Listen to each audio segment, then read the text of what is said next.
Gervasio Sánchez es periodista y uno de los fotógrafos de referencia en España. Su campo de actuación, los conflictos, las guerras, las víctimas, el dolor y la muerte. Un campo de batalla desde el que trata de denunciar día a día las injusticias sociales y el negocio de la guerra.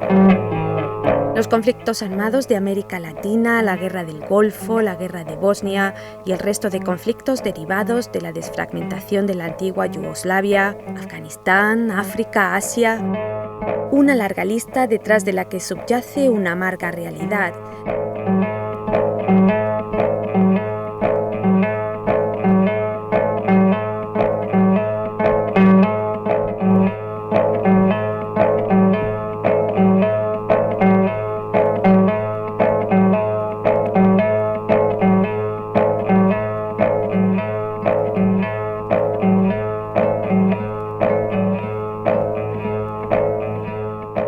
De los ciudadanos, al menos a no ser que viviesen en la Guerra Civil Española, que hace ya 70 años que casi concluyó, ¿no? Es difícil que se haga una idea de lo que es una guerra, ¿no? Si supieran lo que es una guerra, primero lucharían para poner fin a las guerras, presionarían a los gobiernos para que dejasen de hacer negocio con la guerra, y me imagino que tendríamos una sensibilidad distinta a nuestra propia forma de expresarnos, ¿no? Porque la verdad es que la guerra es lo peor que le puede pasar a una sociedad.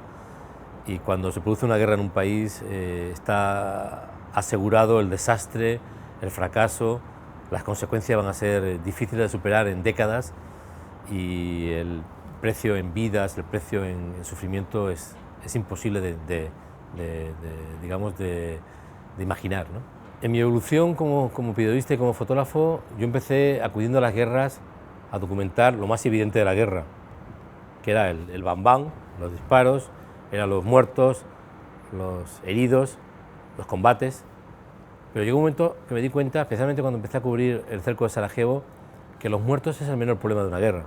El problema es qué pasa con los heridos, que quedan tumbados en el suelo, sin piernas, sin brazos, sin ojos. ¿Qué pasa con el estrés postraumático? ¿Qué pasa con una sociedad que durante 4 años es bombardeada y que varias generaciones van a quedar absolutamente golpeadas por esa violencia, ¿no?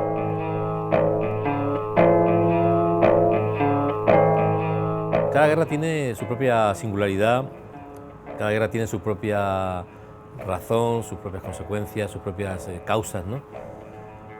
Lo que sí es verdad que en las guerras modernas, las guerras de los últimos 50 años, hay un gran protagonista, que es la población civil, que es la que sufre más directamente las guerras. Hemos pasado, cuando hacemos una especie como de reflexión sobre la evolución de la guerra desde principios del siglo XX, en esas guerras de primeriza del siglo XX se mataban los combatientes, los ejércitos chocaban entre ellos y morían, soldados eran heridos, pero cada vez, y el número de muertos al final de la guerra era un número muy importante de soldados muertos y luego algunos civiles. Ahora es muchos civiles, la inmensa mayoría de la población que muere en una guerra civil y algunos soldados.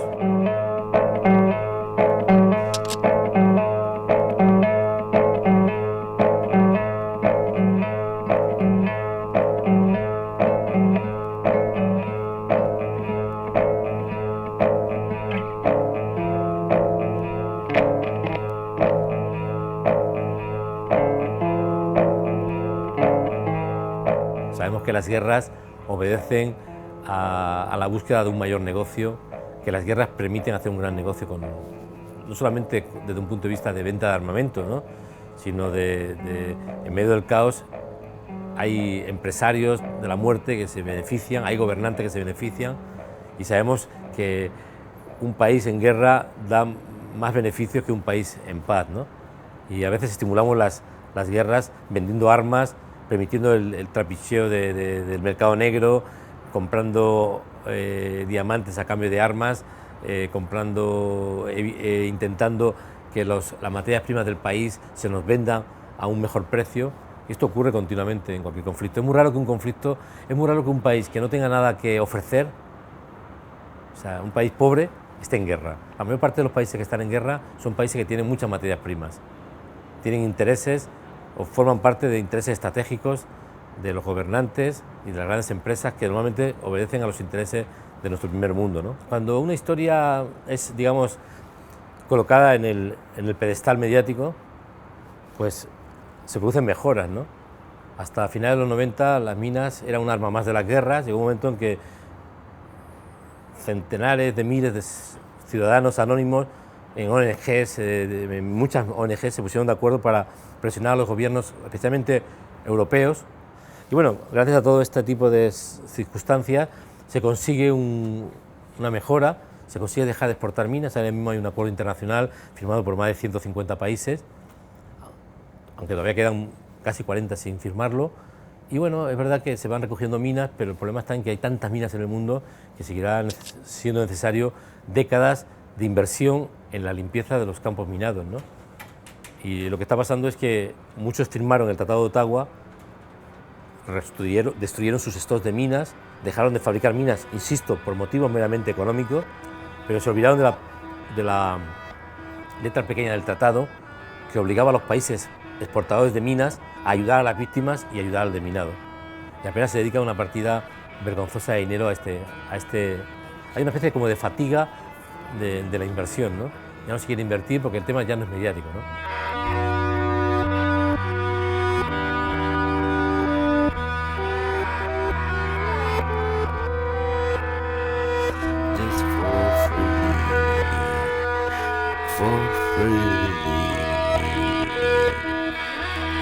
Para un fotógrafo, un periodista que va a zona de conflicto, es suficiente con mantener la cordura, ¿no?, en medio del conflicto y no volverte loco en medio de lo que está pasando, ¿no?, e intentar mostrar lo que ocurre de una manera incluso a veces no abusiva, ¿no? Te da ganas de muchas veces de decir, ustedes que no conocen la guerra, ¿quieren ver lo que es la guerra? Tomen. Así quedan los cuerpos destrozados, así mueren los niños de malnutrición infantil severa, ¿no? Así mueren las madres, ¿no? Así mueren los ancianos. Y a veces, pues, por no provocar el espectáculo de la muerte, eres incluso evitas dar imágenes duras, ¿no? Intentas explicar lo que es la guerra incluso con ternura, ¿no?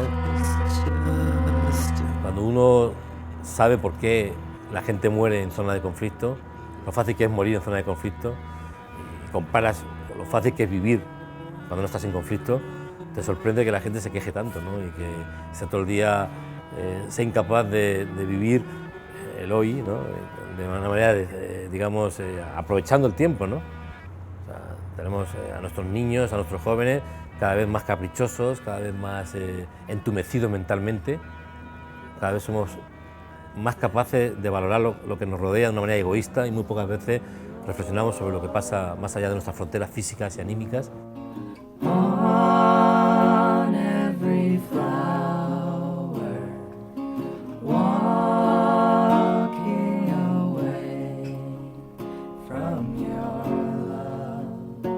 Llevo muchos años trabajando en zona de conflicto, he visto muchos desastres, he pensado alguna vez que el mundo podía mejorar y en cambio está empeorando. He pensado que algún día se acabarían las guerras y no se acaban nunca y siguen promocionándose las guerras. Y al final, bueno, yo tengo la suerte de estar vivo, varios de mis mejores amigos están muertos, soy consciente de que si ellos están muertos yo estoy vivo de casualidad. Y también llegas un momento a una conclusión en la que tienes que hacer tu trabajo, es importante hacer tu trabajo, mostrar lo que está pasando, intentar llegar al gran público para que el público conozca las consecuencias de la guerra. Insisto en que una guerra no solamente se acaba cuando sus consecuencias se superan, no importa que pasen 10, 20 o 50 años, y que es importante que las sociedades civiles, los civiles, se manifiesten en contra de la guerra, pero de verdad, no cuando está de moda. O sea, hay que salir a manifestarse en contra de la guerra todos los días, no cuando la guerra es mediática o cuando nuestros gobernantes nos influyen para que vayamos a manifestarnos, ¿no? Y poco más, ¿no? Al final llegas a la conclusión de que tu trabajo apenas sirve para salvaguardar tu propia conciencia, ¿no?